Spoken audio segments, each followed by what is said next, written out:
Mr. Steve Charles is a member of the college's public affairs staff, the editor of Wabash Magazine, and the college's quarterly journal. He grew up in Arizona, graduated from Hanover College, and spent 3 years as a newspaper reporter and editor before moving to Indianapolis to edit trade magazines, including Indiana Business. After leaving Indiana Business, for 12 years he wrote and edited the children's magazines Child Life, Jack and Jill, and U.S. Kids before graduating to Wabash Magazine in 1995. Steve is an honorary alumnus of Wabash, class of 1970, which he chose just so he could be in the same class with Mike Backner, Bill Plaker, David Blix, and Dan Simmons. A quick note, Steve will be traveling this weekend to Pittsburgh to receive Man of the Year Award from Pittsburgh's Alumni Association. With his chapel talk titled, Show Up, A Sociophobe's Guide to Surviving Wabash, Mr. Steve Charles.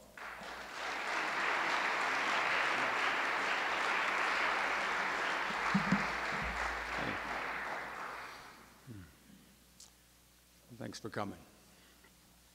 Thank you, Jake. And thank you, members of the Sphinx Club, for the honor of speaking here today. When I was first invited to deliver this chapel talk, I thought it was a prank. That one of my colleagues down the hall had put the Sphinx Club up to it.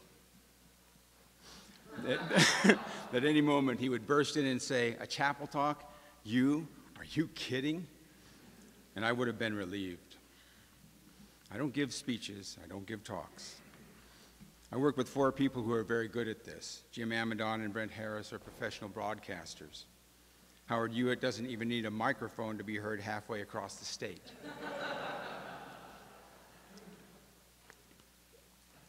I toast you. Kim Johnson is fearless and articulate enough to speak her mind in any setting. I prefer to let them do this work. This is not false humility. Before I'm done here today, my hands will shake, my mouth will get so dry. I may drop pages, I may knock over my water, I forget to breathe. I weep at the most embarrassing times. And if that does happen, don't worry, I usually get it back together. But for the good of our department's reputation, and in order to keep my job, I don't give speeches. Just ask my colleagues in advancement. The last talk I gave to them devolved into a puppet show. 2 Wally dolls whacking each other over the head. At one point during this piece of performance art, I looked over at my boss, Dean Joe Emick. He had this, "What the hell?" sort of look on his face. Not unlike he has now, as a matter of fact. So I was surprised when afterward he walked over to me and said, "Thank you." For what, I asked. Perhaps I'd done better than I'd thought. For conferring what I'd always heard about good writers being poor public speakers, Joe said. I didn't quite catch what he meant. Well, Joe smiled, very much like he's smiling now. Let's just say that you're a very good writer. But it is such an honor to be invited to speak here. When I was asked, I heard my voice utter an overconfident, "Yeah, sure." The date I had chosen was still months away. I thought I easily might be dead by now. And since it's possible. And since students on campus often mistake me for math professor Peter Thompson, I figured if I screwed up, I'd just say I was him.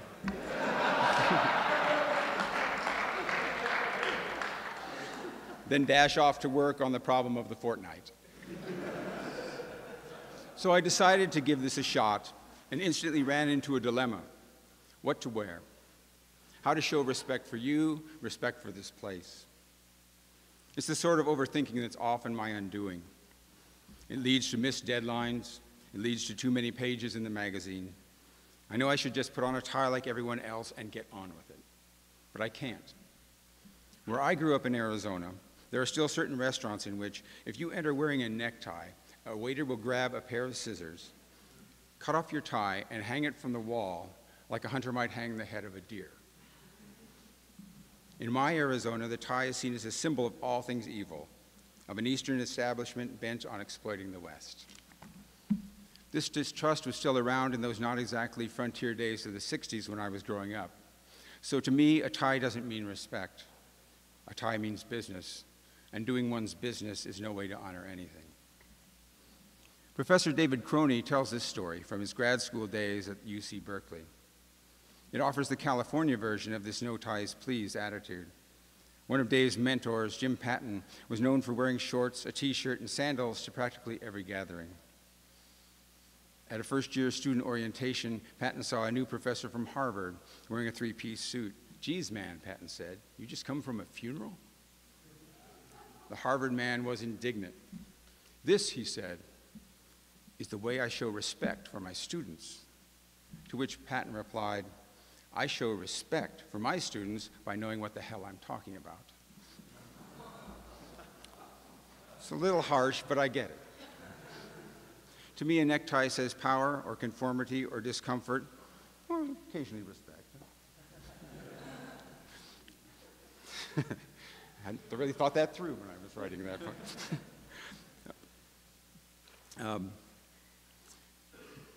I think of it this way. A chimpanzee will bare its teeth and roll back its lips in what appears a perfect imitation of a big old Reese Witherspoon grin. But biologist Jane Goodall discovered years ago that this grin is actually a threat. That grinning chimp actually wants to kill you. I don't know what this says about Reese Witherspoon.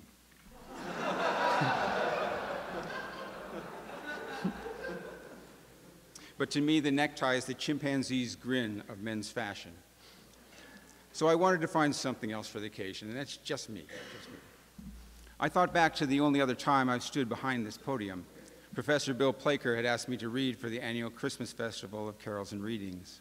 The only problem, I told Bill, was that I would be wearing a costume. Wamadan was performing for the first time ever at this festival, and I couldn't miss it. What sort of costume? Bill asked. What do you mean? I asked back. Well, will you be wearing a mask or a distracting hat? No, I promised, and I described the costume that we in Wamadan referred to as the African pirate outfit. I will be barefoot, but that's sort of appropriate on holy ground, don't you think? Bill smiled and said, "Indeed."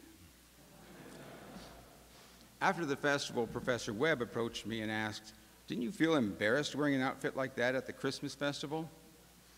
Now, Steve's a good friend. This sort of exchange is typical of those we share between our more honest and important conversations. I knew he was kidding, but I also wondered if he didn't have a point. I needed a second opinion, so I asked his friend Bill what he thought.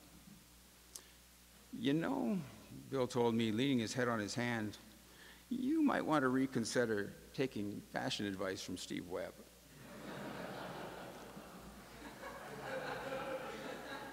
Steve here? Too bad.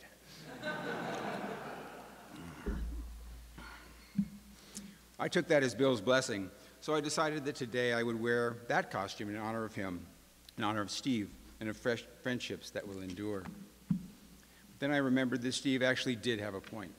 That African pirate outfit includes a sort of loose-fitting capri pant that reveals, in my case, pasty, white, and hairy legs.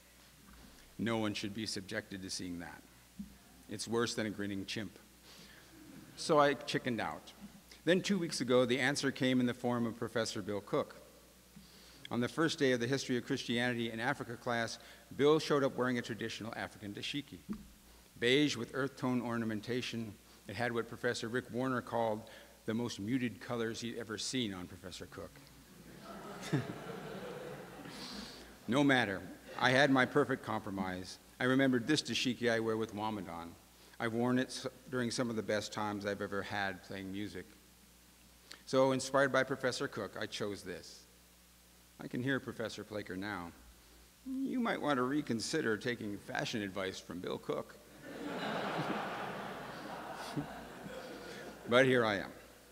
You'll notice I have also taken off my shoes. I place them close to where Professor Blix leaves his whenever he plays the organ, at least during practice. That's because this, for me, is holy ground. Perhaps small, holy with a small h. My friend Karen Hanley, the behind-the-scenes heart of Wabash magazine, has had to remind me more than once, Wabash is not God, Steve. What makes this space sacred to me is not the institution, but the people who have spoken here, and God himself, as it turns out. For years, Professor of Religion Hall Peebles, whose students called him Yahweh, raised his hand and delivered benedictions and blessings from this podium. He also gave one of the most searing and hilarious Monon Bell Chapel talks ever, taking a biblical perspective on the game and referring to DePauw as the tribe of Dan. I can't stand here without thinking of Paul McKinney, Dean of the College, Professor of Chemistry, the Oracle of Otterbein. The first time I saw him, he was presenting the Dean Stevens Prize at Awards Chapel.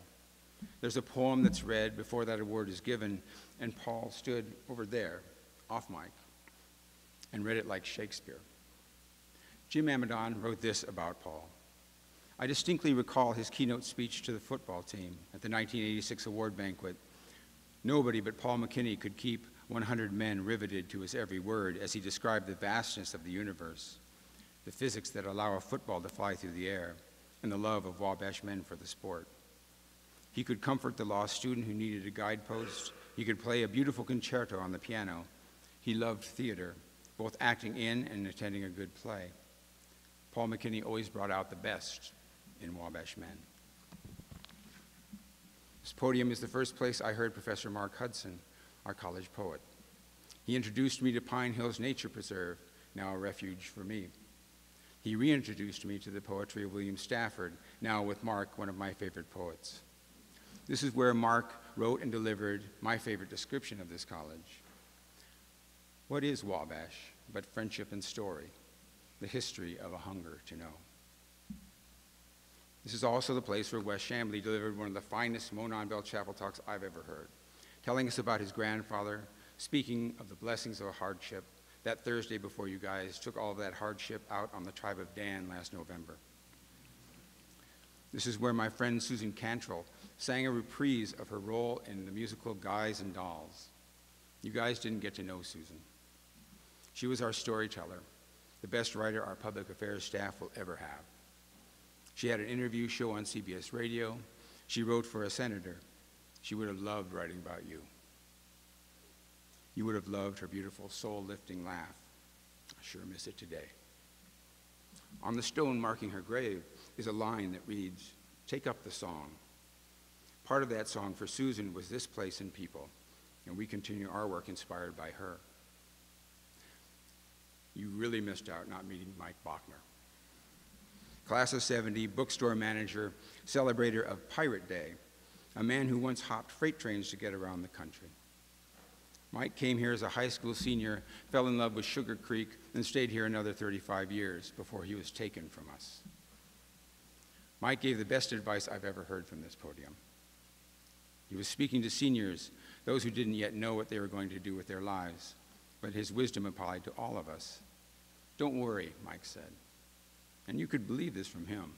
He was dressed that day in jeans, a white shirt, a brightly colored vest, his hair pulled back in a ponytail. Revel in this moment of life, Mike said.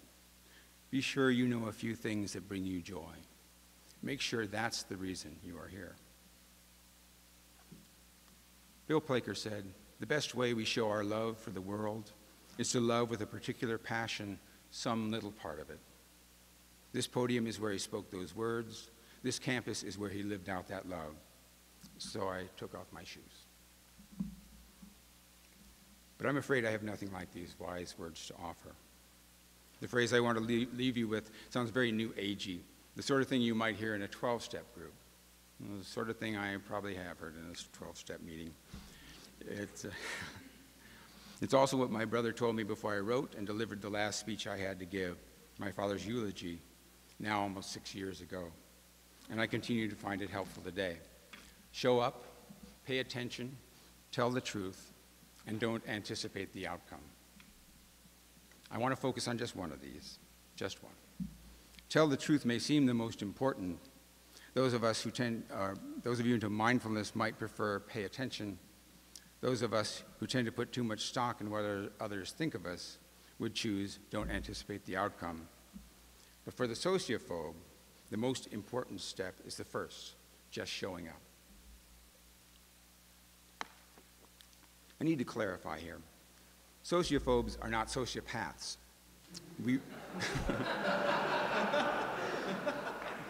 Yeah. That tie thing may have sounded like it, though, eh? We really like people. My particular social phobia can be summed up this way. The anxiety that goes with feeling shy or self-conscious can be extreme. For some, it can become so unbearable they might feel too nervous to give answers in class, be unable to make eye contact with classmates in the hallway, or avoid chatting with others at the lunch table. They fear judgment of others so keenly that it prevents them from speaking up or socializing much of the time. It begins when you're young, and some of us struggle to grow out of it. You've probably seen toddlers at Chuck E. Cheese or birthday parties, and they cry when their parents take them home. I was the kid crying when my parents brought me to the party. Most people get nervous about speaking on stage. I get the willies out there. My daughter and I have a saying, embarrassment is worse than death. And God help us, sometimes we believe it. It's not that I don't like people, I just prefer you one at a time. When I was 10, I built what turns out to be a pretty decent metaphor for this condition. I took an old moving box, put a smaller box on top of it, cut an eye slit in that, then dragged this observation post out to the curb, climbed inside, and watched and listened. Pathetic, I know. Of course, anyone who passed by knew someone was in the box, but they just glance at it and keep walking. They didn't want to deal with that little lunatic inside. And they'd keep talking too, so I got to be around people without having to be around people. It was a great idea until the garbage truck came. These quirks, you might imagine, restricted my social life. You might also think that their job telling the stories of a community and photographing and writing about dozens of social events a year would be a nightmare for someone like me. But Wabash has been my antidote. The ingredients of that medicine have been exactly as Mark Hudson puts it, friendship and a hunger to know. That little observation box I made when I was 10 has been replaced by a much smaller one, a camera, with the requisite notebook and pen. Literally focusing on others at events during class sessions or interviews allows me finally to be in the moment, to forget my own failings and to try to find the good, the beautiful, and whatever is worthy of praise in others. My tape recorder captures not only the words I need to write about, but the nuances and shifts in tone of voice I missed the first time around. Time is slowed. I get to live each event, each interview, several times over. I get to savor them. I get to savor you. I go through the photos I've taken, hoping to find one that captures an expression true to the person, true to the moment. So my job has essentially been 16 years of cognitive behavioral therapy on the college dime. Immersing myself in others' lives has taken my attention off my disabling self-consciousness, has allowed me to not only live in community with others, but to revel in it. And Wabash has paid me to do this, and at least until this talk. All I've had to do is show up. What this college has done for me these past 16 years, it does for you guys every day. I urge you, especially the shy, which would not be this Things Club pledges, or those with less confidence among you, to take advantage of this. Show up, take a risk, take a chance, even make a fool of yourself. Find a way, a friend, therapy, any way to get over yourself now. It's a lot harder when you're my age. My ultimate role model for this sort of showing up is an alumnus named Joe Warfel. Joe was one of the most brilliant young men ever to attend Wabash. He wasn't a sociophobe that I know of, but he wasn't a fan of big crowds, and he did have some unusual variations on social skills. They know him. The chemistry department wanted him, the math department wanted him, I think every department wanted him. He couldn't do without math, so he majored there. But for the rest of his Wabash career, he chose to move in the direction of the difficult. He minored in Spanish, not one of his early strengths, and he co-founded the Wamadan World Music Ensemble. When he started with Wamadan, he couldn't sing, he couldn't play, and he sure as hell couldn't dance. He wasn't just mildly incompetent, he was really bad. But he wanted even more badly to learn. So he showed up to every practice, meeting, lesson, performance. He paid attention. He helped others learn. He set up the organizational structure of Ramadan so it would last. And he got better and better at singing and playing. In his junior year, Joe spent a semester in Chile. He improved his Spanish. He took his African harp onto the city bus and he played for money. He didn't need the cash. He just wanted the experience. He wasn't a great player, but he was ballsy. He loved the instrument and he wanted others to hear it. A friend of his videotaped one of these bus trips of Joe playing, of puzzled Chilenos putting money in his hat. I thought he'd gone crazy. I was very proud of him. In his senior year, Joe led our final concert in a series of Canadian sea shanties, French-Canadian folk dance, and introduced us to South African gumboot dancing. The young man willing to make a fool of himself to learn was suddenly not just dancing and singing, but he was one of our best, and certainly the one you could always count on. When Joe graduated, he won the John Maurice Butler Prize for Scholarship and Character. There has rarely been a more deserving recipient. But of course, Joe didn't go on to become a professional musician. So what did all that showing up, all that challenging himself do for him in the long run? Well, the next year, he didn't go to grad school. He went home because his family needed him there, and he showed up for them. When that work was done, he joined Teach for America in South Texas, and when his time of service ended, he stayed an additional year because he wanted to finish the job he'd started. He showed up for them. When I won an award in Indianapolis, he made the long drive and showed up for me. Seeing Joe in that audience was one of the things that got me through that particular speech.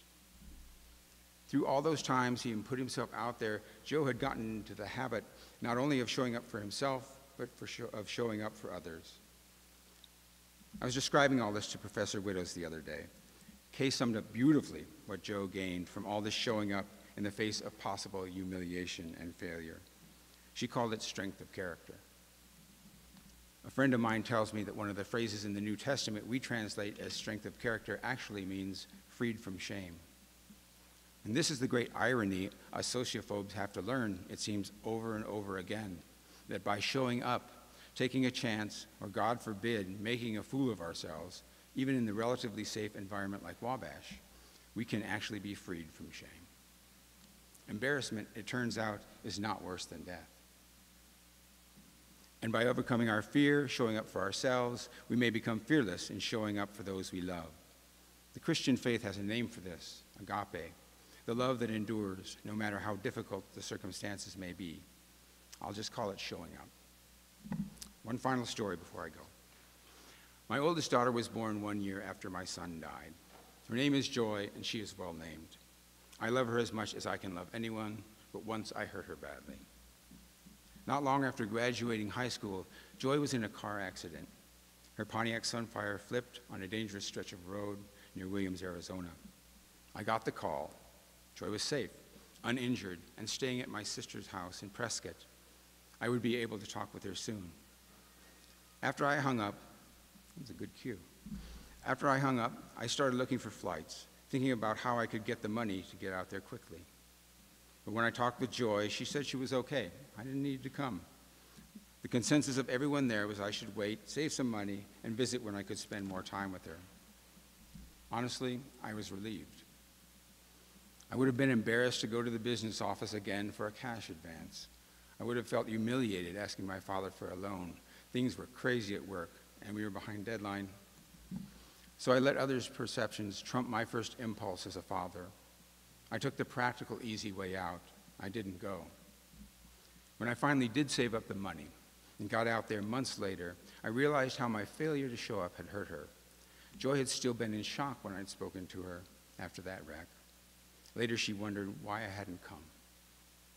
In selling myself short, in second-guessing my gut instinct, in assuming that others could provide what only I, as her father, could give, I failed to show up for my daughter at a moment she really needed me. We've talked this out. Joy has forgiven me, but I can't undo the pain. So I tell you now, men of Wabash, sociophobe or not, learn how to show up. Do the things here that will build your confidence. Get over your fears and misgivings, that first impulse to second-guess yourself. The races, the gutsy plays on the field and the court, the performances in Salter Hall, Ball Theater, the speeches and poster presentations, even weepy chapel talks, they are all for a purpose you may not yet see. Don't hide in the audience. Get up here and make a fool of yourself once in a while. For your friends and for your future sons and daughters. There's a redemptive end to this story, thanks to Joy, not me.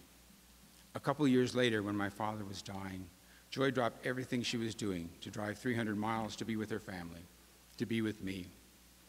She was living then in New Mexico, in the town where my father had grown up and spent some of his happiest days. So Joy brought with her water from the river he'd played in and red soil from that same place. Dad was slipping away when Joy arrived, so I made a mixture of the soil and water she'd brought. I put a smudge on Dad's forehead, a little on each of us. A little on each of us who'd formed a circle around his bed. An anointing of sorts, something meaningful to do at a time when we felt powerless to do anything else. A little weird, perhaps even foolish, but a moment of healing, all because my daughter, despite my failings, or perhaps because she had learned from them, showed up. And this time, so did I. So, show up, pay attention, tell the truth, don't anticipate the outcome. These four. But the greatest of these is showing up. You never know where it may take you. You may find yourself, as I have, on holy ground, standing where those you've most admired have stood, wearing an inappropriate outfit from a country you've never visited, but doing something you've never before imagined you could. Thanks for showing up.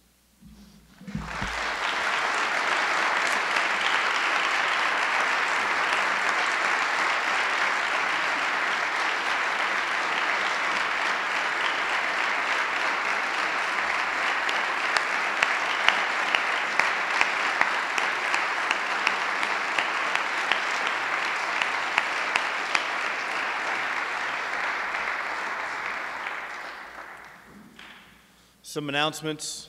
Saturday, April 9th, APO is hosting a campus-wide dodgeball tournament in the Knowling Fieldhouse from 11 a.m. to 3 p.m. Team size is 6 members with 1 declared captain. Entry fee is $20 a team. Pizza will be sold for charitable donations. Games are best 2 out of 3 and may be either single or double elimination. Contact Victor Wagner if you have any questions or would like to sign up with your team members and your captain. He'll be in the back of the chapel after we finish to answer any questions. Registration is due by Thursday, April 7th at 10 p.m. Entry fee is required on Saturday, April 9th, the day of the event, to participate. All proceeds will be donated to the Boys and Girls Club. Faculty may also register if they think they can keep up. Yeah, luckily I'm graduating. The mini relay for life is on the track. House captains, philanthropy chairs should have their house registered, and all are encouraged to join their house team online to see your house captains and philanthropy chairs or contact Chris Stevanini. Thursday, Star Parker will be speaking on campus. That's actually tonight. Saturday, tennis plays Wittenberg. Track is at the DePaul Invitational. Baseball plays Oberlin. Golf is at the Rose-Hulman Invitational. Sunday, baseball plays Ohio Wesleyan. Thanks, and please stand and sing Old Wabash.